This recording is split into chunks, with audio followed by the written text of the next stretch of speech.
ಈ ಒಂದು ಚೂಮಂತರ್ನ Hollywood range ಅಲ್ಲಿ ಎಲ್ಲ ಹೋಲಿಸಲಾಗ್ತಿದೆ.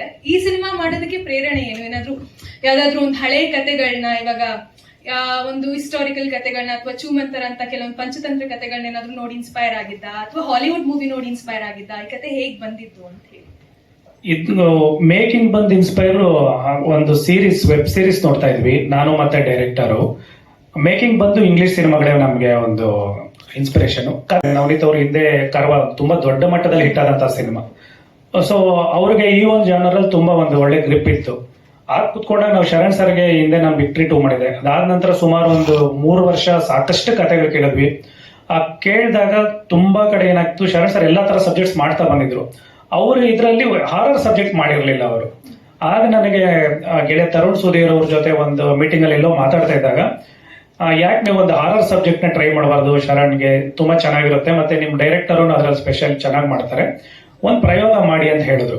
ಆಗ ಹೊಳ್ದಿದ್ದೆ ಒಂದು ಹಾರರ್ ಸಬ್ಜೆಕ್ಟ್ ನ ಶರಣ್ ಸರ್ ಮೇಲೆ ಮಾಡೋಣ ಅಂತಂದ್ರೆ. ಈ ಕಥೆನ ನಾವು ಸಾಮಾನ್ಯವಾಗಿ ಇತ್ತೀಚಿನ ದಿನಗಳಲ್ಲಿ ಏನಾಗುತ್ತೆ, ಹೀರೋ ನಮ್ಗೆ ಡೇಟ್ ಸಿಕ್ತು ಅಂದಿದ ತಕ್ಷಣ ಹೀರೋ ಮೇಲೆ ಕತೆ ಪ್ಲಾನ್ ಮಾಡ್ತೀವಿ. ಬಟ್ ಇಲ್ಲೇನಾಯ್ತು, ಕತೆ ರೆಡಿ ಮಾಡ್ಕೊಂಡಿದ್ರು, ಕತೆನ ಶರಣ್ ಸರ್ಗೆ ಹೇಳಿದ್ವಿ. ಅಂದ್ರೆ ಶರಣ್ ಸರ್ಗೆ ಒಂದು ವಿಭಿನ್ನ ಅನುಭವ ಆಗುತ್ತೆ, ಚೆನ್ನಾಗಿರುತ್ತೆ ಅಂತ.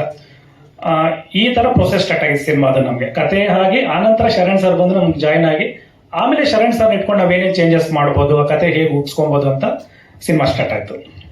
ಇದನ್ನ ನಾವು ಒಬ್ಬ ಆಕ್ಟರ್ ಆಗಿ ಪಾತ್ರಗಳನ್ನ ಆಯ್ಕೆ ಮಾಡ್ಕೊಳ್ಳುವಂತ ಸಮಯದಲ್ಲಿ ಪ್ರತಿ ಎಲ್ಲ ಆಕ್ಟರ್ಸ್ಗೂ ಕೂಡ ತುಂಬಾ ಚಾಲೆಂಜಸ್ ರೀ. ಎಸ್ಪೆಷಲಿ ನನ್ನ ತರದವ್ರಿಗೆ ಜಾಸ್ತಿ ಚಾಲೆಂಜಸ್. ಏನಕ್ಕೆ ಅಂತಂತಂದ್ರೆ, ಒಂದು 100 ಸಿನಿಮಾ ನನ್ನ ಟ್ರಾವೆಲ್ ಒಬ್ಬ ಕಾಮಿಡಿಯನ್ ಆಗಿ ಆಗಿರುತ್ತೆ. ನನ್ನನ್ನ ಒಂದು ಥರದಲ್ಲಿ ನೋಡಿ ಇಷ್ಟಪಟ್ಟು ಫಿಕ್ಸ್ ಆಗ್ಬಿಟ್ಟಿದ್ದಾರೆ. ಅದರ ಜೊತೆಗೆ ಬೇರೆ ಥರದ ಪ್ರಯತ್ನಗಳನ್ನ ಮಾಡ್ತಾ ಇರಬೇಕು. ಇದು ಹೆಂಗೆ ಗೊತ್ತಾ, ಎಷ್ಟು ಟ್ರಿಕ್ಕಿ ಇದೆ ಅಂತಂತಂದ್ರೆ, ನಮಗೆ ಎಸ್ಪೆಷಲಿ ನನಗೆ ಪಾತ್ರಗಳನ್ನ ಆಯ್ಕೆ ಮಾಡ್ಕೊಳ್ಳುವಂತ ಇದರಲ್ಲಿ ಹೊಸತನವನ್ನ ಪ್ರಯೋಗ ಮಾಡಬೇಕು, ಪ್ರಯತ್ನ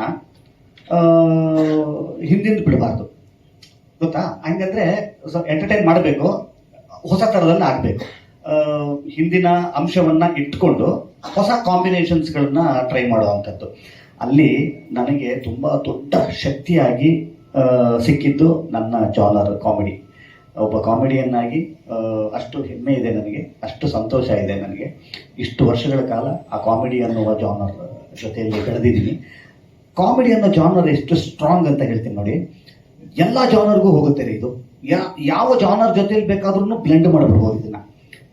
ನೀವು ಕಾಮಿಡಿ ಹಾರರ್ ಆಗ್ಬೋದು, ಕಾಮಿಡಿ ಆಕ್ಷನ್ ಆಗ್ಬೋದು, ಕಾಮಿಡಿ ಥ್ರಿಲ್ಲರ್ ಆಗ್ಬೋದು, ಕಾಮಿಡಿ ಡ್ರಾಮಾ ಆಗ್ಬೋದು, ರಾಮ್ ಕಾಮ್ ಅಂತೀವಿ. ಎಷ್ಟು ಎಷ್ಟು ನೋಡಿ, ಎಲ್ಲದರ ಜೊತೆಯಲ್ಲಿ ಮಿಂಗಲ್ ಆಗುವಂತ, ಬ್ಲೆಂಡ್ ಆಗುವಂತ ಶಕ್ತಿ ಕಾಮಿಡಿಗಿದೆ. ಅವಾಗ ನಾನು ಅನ್ಸಿದ್ದು, ಏನೇನು ಟ್ರೈ ಮಾಡಿದ್ದೀನಿ, ಓಕೆ ಕಾಮಿಡಿ ಡ್ರಾಮಾ ಟ್ರೈ ಮಾಡಿದ್ದೀನಿ, ಕಾಮಿಡಿ ಆಕ್ಷನ್ ಟ್ರೈ ಮಾಡಿದ್ದೀನಿ, ಫಿಕ್ಷನ್ನು ಟ್ರೈ ಮಾಡಿದ್ದೀನಿ. ರಾಜ ರಾಜೇಂದ್ರ ಅವೆಲ್ಲ ಫಿಕ್ಷನ್ ಆಗಿತ್ತು. ಇನ್ನೊಂದಿಷ್ಟು ಫ್ಯಾಂಟಸಿನೂ ಟ್ರೈ ಮಾಡಿದ್ದೀನಿ ನಾನು. ಹಾರರ್ ಹೆಂಗಿರುತ್ತೆ ಅಂತ ಅನ್ನೋಂಥದ್ದಿತ್ತು. ಅವಾಗ ಯೂಶಲಿ ಈ ಒಂದು ಕಾಮಿಡಿ ಹಾರರಿನ ಟ್ರೆಂಡ್ ಓಡ್ತಾ ಇದೆ, ನೀವೆಲ್ಲ ನೋಡ್ತೀರಿ. ಹೊರಗಡೆನೂ ಕೂಡ ಕಾಮಿಡಿ ಹಾರರ್ ತುಂಬ ಚಂದ ಆಗಿದೆ. ಈ ಸಿನಿಮಾ ಕಾಮಿಡಿ ಇರುತ್ತೆ, ಆದರೆ ಕಾಮಿಡಿ ಹಾರರ್ ಅಲ್ಲ. ಇದು ಭಾಳ ಕೇಳಿದ್ರೇ ಭಾಳ ಬಿಜಿ ಅನಿಸ್ತಾ ಇದೆ, ಗೊತ್ತು ನನಗೆ. ಹೆಂಗ್ರಿ ಇದು ಕಾಮಿಡಿ ಇದೆ ಅಂತೀರಾ, ಇದು ಕಾಮಿಡಿ ಹಾರರ್ ಅಂತ ಅಲ್ಲ ಅಂತೀರಾ ಅಂದರೆ, ನಾನು ಹೇಳ್ತೀನಿ ಅದನ್ನು ಭಾಳ ಸಿಂಪ್ಲಿಫೈ ಮಾಡಿ ಹೇಳ್ತೀನಿ.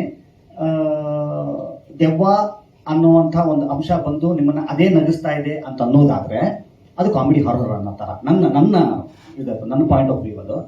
ಇಲ್ಲಿ ದೆವ್ವ ಬರುತ್ತೆ, ಅದ್ರ ಕೆಲಸ ಅದು ಮಾಡುತ್ತೆ, ನಿಮ್ಮನ್ನು ಎದುರಿಸೋ ಕೆಲಸ ಮಾಡುತ್ತೆ. ಮಾತ್ರ ನಿಮ್ಮನ್ನು ಎಂಟರ್ಟೈನ್ ಮಾಡೋದಕ್ಕೆ ದೆವ್ವನ ನಾವು ಟೂಲ್ ಆಗಿ ನಾನು ಯೂಸ್ ಮಾಡ್ತಾ ಇಲ್ಲ. ಎಂಟರ್ಟೈನ್ಮೆಂಟ್ ಇರುತ್ತೆ ಸಿನಿಮಾದಲ್ಲಿ ಖಂಡಿತವಾಗ್ಲೂ. ನಾವಿದ್ದೀನಿ, ಚಿಕ್ಕಣ್ಣ ಅವರಿದ್ದಾರೆ. ಸೊ ನಮ್ಮಿಬ್ಬರ ಕಾಂಬಿನೇಷನ್ ಅಂತಿದ್ದಂಗೆನೆ ನಾವು ಡಿಸಪಾಯಿಂಟ್ ಮಾಡಬಾರ್ದು ನಿಮ್ಮನ್ನ. ಯಾಕಂತಂದ್ರೆ ನಮ್ಮಿಬ್ರು, ಯಾಕಂದ್ರೆ ಒಂದಿಷ್ಟು ಮೈಲ್ ಸ್ಟೋನ್ಗಳು ನಮ್ಮ ಜೀವನದಲ್ಲಿ ಆದಂಥವು ನನ್ನ ಮತ್ತೆ ಚಿಕ್ಕಣ್ಣ ಅವರ ಟ್ರಾವೆಲ್ ಅಲ್ಲಿ ಆಗಿದೆ. ಸೊ ನಾವಿಬ್ರು ಬಂದಿದ್ದೀವಿ ಅಂತಂತಂದ್ರೆ ನಮ್ಮಿಬ್ಬರ ಕಾಂಬಿನೇಷನ್ ಅನ್ನ ಎಕ್ಸ್ಪೆಕ್ಟ್ ಮಾಡುವಂತ ಆಡಿಯನ್ಸ್ಗೆ ನಾನು ನಿರಾಶೆ ಮಾಡಂಗಿಲ್ಲ, ಅದನ್ನೂ ಇಟ್ಕೊಂಡಿದ್ದೀನಿ. ಸೊ ಇದರಲ್ಲಿ ನೀವೇನು ನೋಡಿದ್ರಲ್ಲ ಸೀರಿಯಸ್ ಅಂತ, ಖಂಡಿತವಾಗ್ಲೂ ಕೂಡ ನೀವೇನು ಆ ಸೀರಿಯಸ್ನೆಸ್ಸಿನ ಒಂದು ಪೋರ್ಷನ್ ನೀವು ಟ್ರೇಲರ್ ಅಲ್ಲಿ ನೋಡಿದಿರಿ, ನಾವು ಅದನ್ನು ಜಸ್ಟಿಫೈ ಮಾಡ್ತೀವಿ. ಖಂಡಿತವಾಗ್ಲೂ ಶರಣ್ ಅದರಲ್ಲೂ ಜಸ್ಟಿಫೈ ಮಾಡ್ತಾರೆ. ಆದರೆ ನಿಮ್ಮನ್ನ ಎಂಟರ್ಟೈನ್ ಮಾಡೋದ್ರಲ್ಲೂ ಕೂಡ ನಾವು ಹಿಂದೆ ಬಿಡಲ್ಲ. ನಿಮ್ಮ ಅಂದ್ರೆ ಶರಣ್ನನ್ನ ಇಷ್ಟಪಡುವಂತ ಅಂದ್ರೆ ಒಬ್ಬ ಎಂಟರ್ಟೈನ್ಮೆಂಟ್ ಅಂತ ಅನ್ನೋ ಒಂದು ಜಾನರ್ಗೆ ಸೇರುವಂತ ನಾನು ಎಂಟರ್ಟೈನ್ ಮಾಡ್ತಾ ನಿಮ್ಗೊಂದು ಹೊಸ ಅನುಭವ ಕೊಡುವಂತ ಸಿನಿಮಾ ಚೂಮಂತ್ರ.